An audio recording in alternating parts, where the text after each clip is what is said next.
Watch Ake on Reeby television this and every Saturday at 4:30 p.m. Ake Noni Ule Ubali.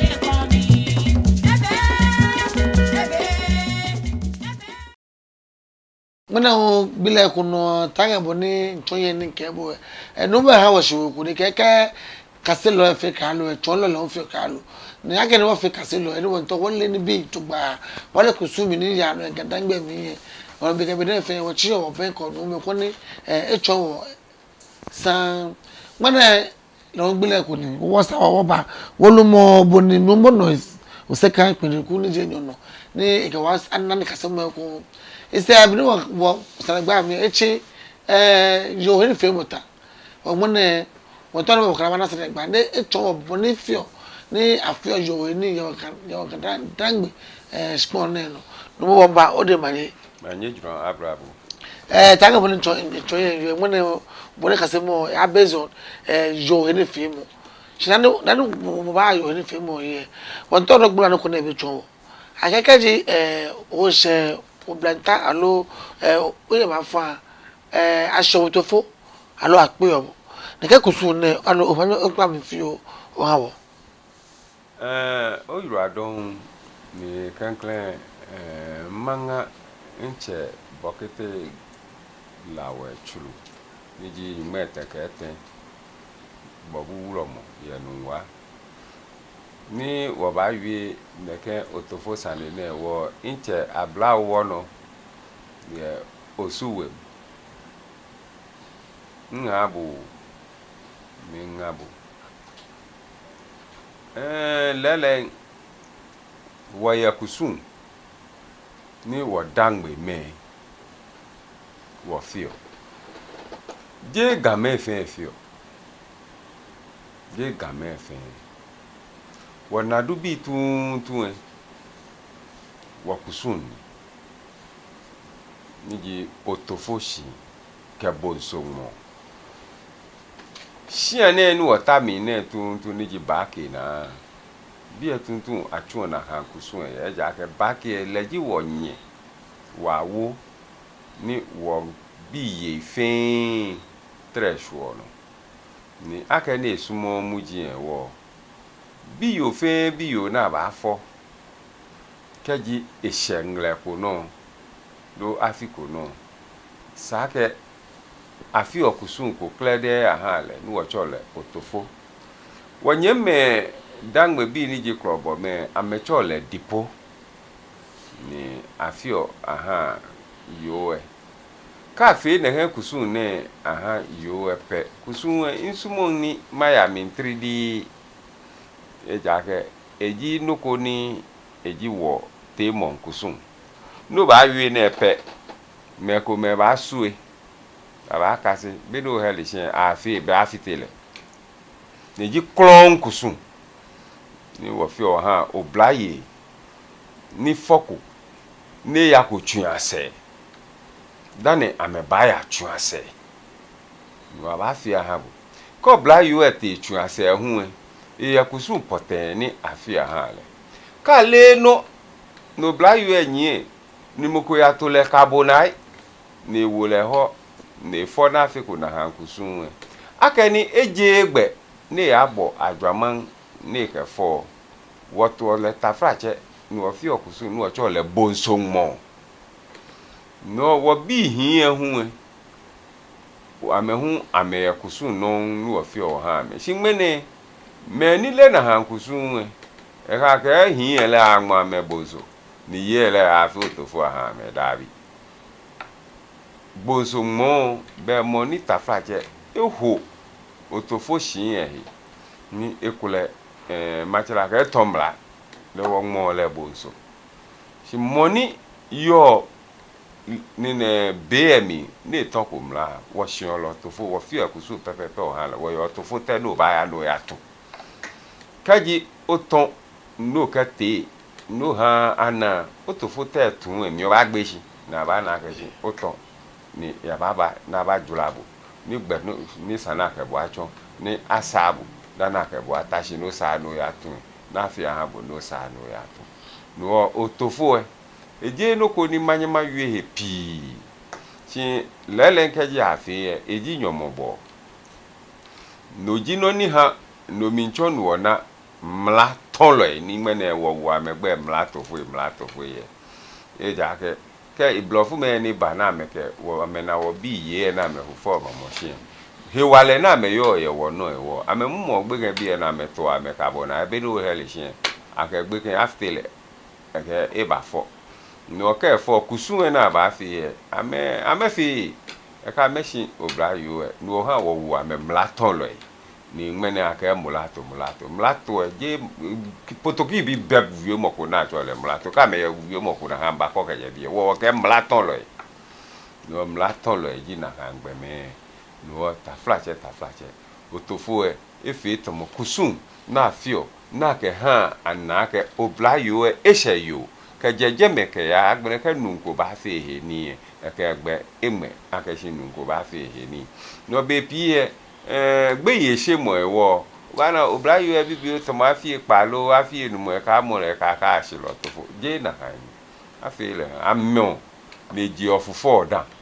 dani ashion lo Otofo ke ana ka shi ehye yo ni kaji nungo ta ni kala hinshi lenye kala hinshi wonu me wala don sinumbo ye na ona mo no ka mo ni yowe eje fodan sinbo mi lo je so ke yowe dani o ba bon tuase ya sanashi Otofo nke me ni breje fo no kokuna inu e bon tuase ya oblayo ni eje ko fufo ja tuase that is the natural phenomenon kaji oblayo efufo je ko hia ka ba kwan ya tuase mene taflache oblahi ametoma mehe wohi ka gbei taflache ka no oblayo efiu na ka taflache duku ye bo enkwan no ka amola atole ka bonai ka fito oblayo chi wo ga dangbe chose mo nu wo hia e wo oblayo eji ofufo kwan sisi da ne ya atwa yo agbene wonu mo ye no ko bozu mo bonsu la bonsu ye don't you show me lo te bozu mo jolo te kusun e ko gba ni je bonsu ni yo show kusun e ko gba ni agabo yo fe mo etomla ekule sani ne je fufo ne te tuase no sani agmole afi ashilo Otofo koni anake oblayo kumpunya ne ba mami me chi ashikulo Otofo no ke ikro oblanu ko to igboloko ke atole carbonai ke atole carbonai e paten hin no le anmo le bonso kana yo wo no we la don agbara no we shi wo je no ye shi ba mi ke obo me pona yo mo to bia ne ni supermarket ni gbele mo ne ba si mo bia ne me juwa me kenjene ke Otofo fe won kusu na e jage sabe ame yo me jage ji bo noko ko na ko fe ba ni jiji wa won agba obele na ani na kan ko yemi ebe mi fe ni efe kaji okwe male mi ndenche onake oblayo ni afọ ni taflache eshe yo maleke ni akele baba man onupa ahie ye man agbole na ba fe kusun ahale ni anake eshe yo koni kanu ko ntale ni ba bi eshe dande ya na eche ni kala na kan no ji wo hu wo no kaji ote akangbe aka chiribra aba fe na hankusun ahale na buwe na otoke wulo dani taflache ebachon oblayo ni numbanye ekala hinshi no je wonini ni mepi nefe na kan ni ehu ewo iha ameje nshihile lo ameke nu nshihile aya boni oba na keke nu mene hinshi mene wono glefte ekanu kokro ya hinshi wono glefte ekanu kokro mogopo ka hebe ya ba ni efomo na chole efomo po na no ha ebala keshi taflache shipawo meni taflache amefo ketia ne abodomuye ni neke wo bi ne nyo ka me ya fofo na ke taflache adwaman bi ba hia wo ke na han abodomu ehin shi ta flache nu na fukule keti ya wo game wo chole abodomu wo kele ehin shi wo biye ka me ehin shi wo ne meni fe na hani wo ka me ehin shi no kagbe ke efe asin lo to fa kele cho kusun mi eke esolo no bedo hele she ya wo na ha bi le ko ke ba she eke bi le beni obo kafe eke kochu kafe egbla atlantic chi wo le na hani no eji kusum nika ofeye gbogbo mu ocho no ni blofo cho le modest woman eke bule ebo he ara yo wonu we wura no no we shima mi ke mu konto ni efe kusum na ko nga ebi yo alo ebi no be enyi eyo mi te se chela ne eyo nyo ko nyo nyo no je te mebe oyo ayo ke tuna ke kusum na ene efe gbiko meje na mo kaji chele mo nuchumo ni kaji ashipe ehi ni ba na ba wo na ka ju ahale inyo mi manke e ba tu to fote ka eye ben lo eye kuni ye na kan diblim ku na ba fi ahale fe mi ni eye ben ye mi agbene akere ba choma no ji he samu na agbene e ba jo ye shia wuji ami na ba kele ni no ejoe ke mami jo ke ya ke ba no jino ni agbene oblahie hu ba na mango ko echu tawachi sani wachi yo no we ke mango ko echu sani wachi wo ene hanu agba ke bete yo ene fe mo agbene no mo anigame ye kusupote ni keji otobi yoshi ni okala afi o fata lo nga anigame ye kusupote ni achu wo ye kusum poten ni kusum klede huni kaji ishene ke bepe eke imi efu me ni cha me he Kristo osofo yi mi fu ame ojoba eja ke Kristo jamo mi yo he ni fe mu eye kusun na ka fi o shi mene onyame afra mi biye mako honhom wiase biye kutum pofo ye ni nyumo chekwa me na me ka nyumo e cha me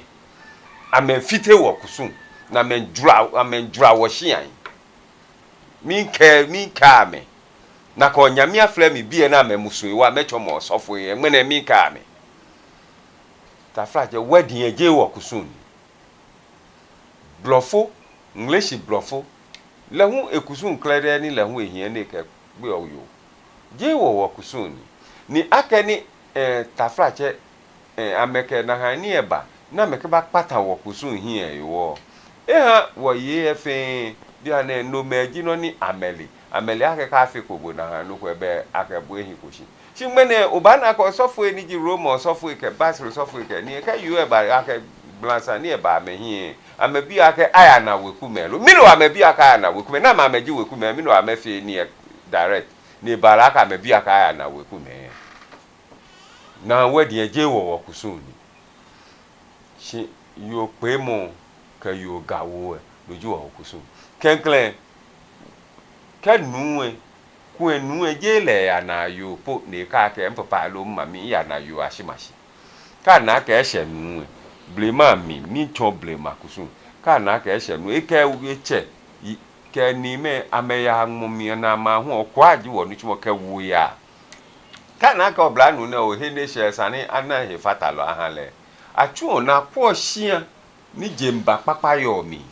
ni aya bi oyo ehia ha la aya shi agbo aba tawo ashimashi bi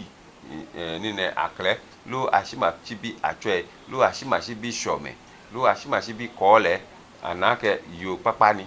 ashilo tofo lo afil ekusun fe ahale no be san sabni san shia hu hela gbonyoko beje suban gbonyoko beje no ba nye wo che yo he ba no ke ha wo bi nu eke abaje weku emi na ya shi agbo ka ya shi agbele obo no ayekusun na fi oye agboshimo mi ka ya hie dam tokumi ke no nglefi o akba shi agbo na ba gbele yen gbele mo hu kanya te kanya trashi aba bi nye no ewo ni nya ba o nya bi ahyimashi ne ewo wo ba wo bi ahyimashi ehenu won ta ni ku wo ba mo ndeshi wo hale aba ka yo nye ya wo ba ha nye hito no weku ehu ba ke na kucho ba pe ni ekule aba che yo na ka ko no ni aba yue na e no te ayo mi sumo no ka yo ke e sumo ba gbe ne aba ke weku akeshi be nye ba no ka ameba no ji no ni ji plemo ka ba sande ni ke ba wo momi wo ple no hu e dan ni ke ba ha sida no fa dan me ke ba yo esa lo nu ese okay dan nu ese ba ha dan to enyu me kenken le ba se agbo e ke dan ba se agbo ke ba plemo le hu no ke dan ba plemo hu e ke dan ba da shin aka ple sande e no ke dan da shin ba ko aba chon le aba chon weku kusun klede na ba fi che shamombo nye shamombo weku no shabi manu ke ni fe aba chon fe ke gawu na ba wole ga na ba wole ta flache mene Kristo fu eni ba futu we wa ke Bible fata e ko Bible ko bemi ke hin book lo bemi ke hin book bemi e ala ye ni ne weku shi an lo ya ala ye ja no lo ya ala ye sho na hire ya shan lo e je me ya ala ye no me fe bemi ojo twalo e ni ba futu wo na me ke Kristo ama me ke na me fe ba futu wo ni bi ni ta flache wo mo mi no afi no kaji achon kusun ta flache aha le boy epa ebo mama epa ni boy ni eba pofan epa eduku epa ke tokuta wo la ba ha le ke ta flache mo ni te school dan la hu ta flache ke ni chumoko etu ni pa ni ke machine ba ya ha le ke ni chumo edu ni na ni chumoko etu je trifio na ka ha le ni ba chu ni agbene ekuko eke ni bi fe abahia ha le ni abahi ne he ni bi na fe ka agbena ni abatrashi na batrashi na pe den je po yu abasa chela adumojira owu ashimashi eweku me na e nu epo e ya ajen nu e ya yo pe mo shishi si mu mo nu ya nu epo ya ajen ago owu ashimashi na e ba eweku me ba ka ba so e ni ni bi na ke ba ni wo he lo ka yu e plan no ake ahie ni e yan pa ni weku no pa ba ye na ba fi no fe na agbene ni bi ka agbena na ba to be na ba wula yo na kele baya aba se aba chele tekle na kele baya no na ha yo eblema mi aka ke mene boe pa yo ne ni chaka afi he ni oyo gba ni ta flache agbene ke e4 be ebile ni e4 je adwaman bi ni wo Nuumo egbela mi san e kusu abo ni ekase yo ekase ha ke blema ka ja ke afe yo ni se Nuumo esma mi bi no ko ni ego matrama ni ya no ewo oga dangbe sport maje komano tafa sa ke jo obi yo ninu efi ko ni nu kreba joma ni ho ba jemi mi ne jiro no ofi onu o mo le julo ani julo mo no ji yo e femu no ji no ni kenkran ni ncho hien wi ake mla ton lo ta flache ke mo etomla agbe ole mla he gbele ni ji ta flache what maka ke ma wi bro for punishment to egbele bangbla mo no kaji e ajushi ni ameyenyo ameka me ama na bole ni balake ho eba mi anatui ye jake ho sajin pmi be yo adomo gbele ke walate no awie sanie jomo ke jomo ni ayure hoko ba yele ni mragbe ni apatan wala hin no amo sanie eke afile tako eka ke chochulo shi ni aba sole aba ye he mpa na sole ka shi be mi ni eba fo kefo dani aba gbegbe ni nu eweku me aba wo bile na ya wo legbe be ne ka julo mo dani baba wo no yo no me mberashi o ka boche ni omo o shanu julo ne julo ka kusun ani na ka julo omo no twa shi obi yo aba fe ni dabi no ni to ro gbula dabi no mo e pa go mo sani anye no ne fe yo ni e ja ko bote male ni akeka ji ona oblayo pumpunya ta flash oblayo pumpunya wo chole blofu ke veje ni ibewu ni o mole no tole kabona anyono no fi e ni no kele hin o se o kele padon wo no you la ni male ke no wo hu wo kusun mi kaji o ya to yoko kabona no wo le ho na mobo julo ka mobo julo na anyono amno no fi ni shiba de bia na fetu ni wo chame ko ni ame le kusun o ka ame mo julo pe ame na julo ma ka shimbe yo ame bi yo ni jino ni afi wo cho loko macha loko wo cho loko ni psychological fear jenshin lemi be shemu ebalake kaji o kane wo adisan wo yiboy ni yo shipon no ni onanu nko mi e ko pe na hin ye abo no ba na jo na ye tomo paanyo no ye yifa shipaanyo fe hin ni yo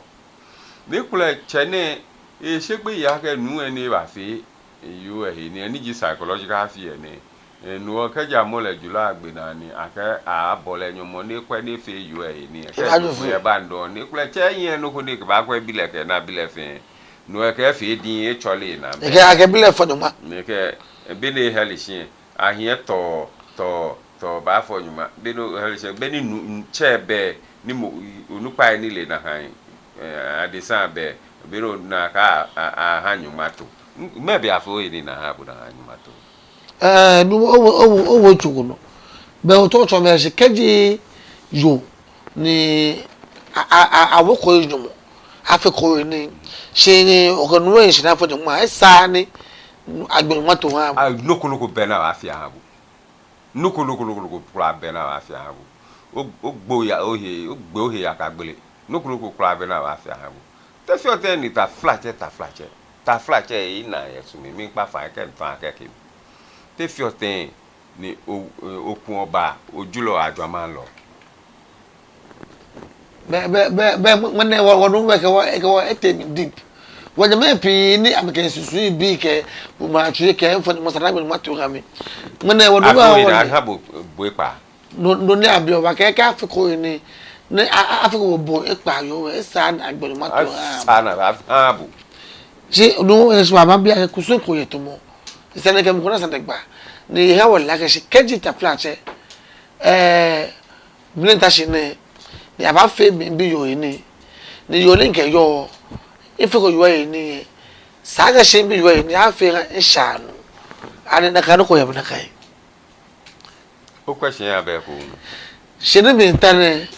nke obi yo ye ifiko ni nke le fo ni wo fo wo bi ida ni do wona lo ya na nunko ni nu esumole ni nu ba fe bi le ni aga ni mi fiko obile ni ko bu e me bile no ara ba fi ha mi lo aba fi ha bo nshanu e o ha mo wo ga me wo ye ni ne gbantika la go na la go oblinyanko ngero ni se chano oblinyanko no boni me ni le lala ni ngwe ne ambanu shishi ni bu o mo moko no ni o fe ko ehe ni no kele yo adwama mi bu ete fi oten na fi ono aha abo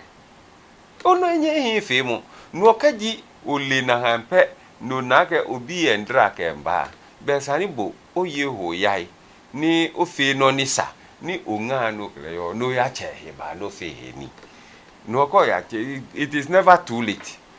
ke o fe no e ba gbene egbe ka ni bo ho ba nyo he moko no no e kaji afia ha sha yo ya afia sha gbebe na kan Beko bena bo BFN they are incurably unqualified. But no what I no what is Mr. Generation. Me money your tomorrow, Chabin, below in your bilash name, which I may be come. Or Balaga Beko have fair, no one will come, you will come out with Lagash. I'm a big you, no ever fake with me. Okay, you know about fair, I'm a big way in me. Da, but Nabile, I'm going. Kaji were done by ye, we could near. Bear you say we could amameno. No, amameyo, he bename here. He had already a mayor. Bonu and no fique near Joe Noni. Actually, plan B. No, amamba here and by. And the Kaji is a be akachi, oh, hellish, no ote, no affair you and a menye. He near you by no fair number. I may hear a corny bar. Wo no you la ra mo ne e go enda ni kase mo jogba ani ani ni bi ko be ni achichi no fe mo ne egbe fe na wo no wole yo no wa wo na gbe mo ye yo he ni fe mo kusu me Ma cho ne ke gbe ha mo ne no ni mada gadangbe teteshi ni ma wo bi ye nga inda ko no mo fia money baba mamomi tele ko mi infa gbente achen manko no ni ya na nyanyo Nuumo ko ni eka mi wie no ko ikaka yo bla yo ni tafrache efufo mamoshin kaji enyi ni fufo ntumo eka o mi eja manche jowula eja efufo mamoshin no fufo ntumo ja manche jowula kaji fufo ya agbe shi pe ne tomomoko ewule ho ne ya fo ekomi na agbere fufo efe chobo ni akele hin hie ke enyi fufo eho ne he ne ba ne ke na fe ko emi nsumo neke gbe ye shemo ke neke su ne he wo ha wo bi ye obana ke da ke ya hin ni enako wu ke enyo mami ke mo fia mo ke ne ba na ke he petele mi pa me fai ameba mehe wonshi ke wo chose moshishi na menyeme na meke yo shia amebo ametoi amename amebo ametoi amenime amebo ametoi ke ohishi ake humi bi ni ohishi na kan gbogbo mo de je ko obote ma mi akono ko ba ohe ni hin esumo akeshi amebenke bo ka gbene nu eke somo ni ke ba bo ni somo na wale yo ha noji no ni ba domo no ni ke ba fi ohe ni no neke carbonato ka ni ne ejewo bi ye akebo ni lo nsila aje ofun na kan jibo na lo ntenyi ose ni yakọ no won panye fai bi ye mi panye fai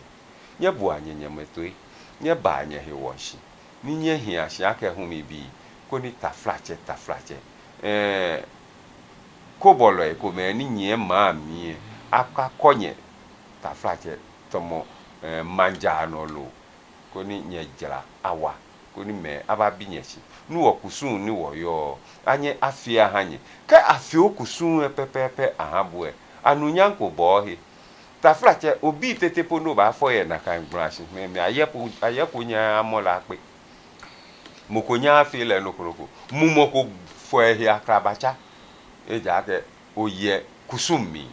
nuoje mawoji sisaji fe ni yoshia amefo hi akrabacha no mi pa nye fai nye na nye he won twi ni jolly e ni nya pa fe mu ko ni kaji nya hishi aka hu mi bi e ko na ba cha nye he ba nye chomo bo e pa ye ko ni anunya ba nye chebeke nye ma he twa no ba nya ba yo wo du me yo la no e ka jolly e ko na afuse ni afemi ni abacha nye ba na kana wo kwacha me fai list ye mo ka list ye apana che no fi awo oni won won je ko ni won fe ya ni yo ba ngbe di de ma che odo te won gbele ko ni wo kede ka se ko no ba bo yen be ko ne twa no ba yen jula bla bo fe